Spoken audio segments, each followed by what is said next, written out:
In a detention camp in Syria since 2019, Shamima Begum is stuck in this strange, indefinite purgatory based on a decision she made at the age of 15.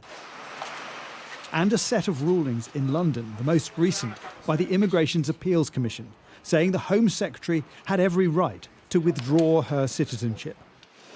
The implication, the outcome that we face is that no British child who has been trafficked outside the UK will be protected by the British state if the Home Secretary invokes national security. Her lawyers had argued that when Begum set out from Bethnal Green with two friends to join ISIS in Syria, she was effectively being groomed and trafficked, and that the government's own counter-terrorism strategy identified this problem.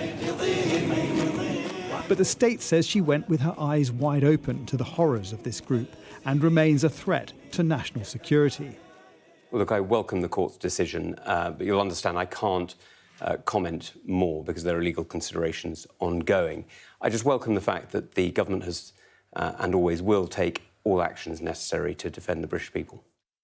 Judge Robert Jay said reasonable people will differ as to the threat she posed in February 2019 to the national security of the United Kingdom, and as to how that threat should be balanced against all countervailing considerations.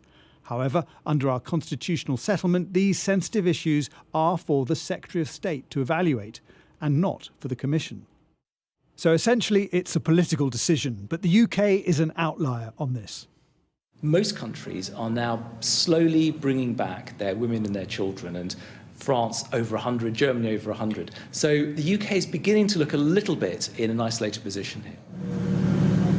Shamima Begum hasn't yet responded to the ruling. When she first emerged from the ashes of the so-called ISIS caliphate, she showed little remorse. I don't regret it because it's changed me as a person. It's made me stronger, tougher, you know. I married my husband. I wouldn't have found someone like him back in the UK. But more recently, she insists she should be allowed to face justice in the UK. I feel like the only crime I committed was coming here, so I would be willing to go to prison for that. But like for the accusations made against me, I'm just going to have to fight against them.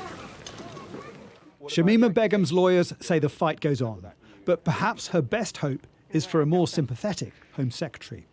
Jason Farrell, Sky News.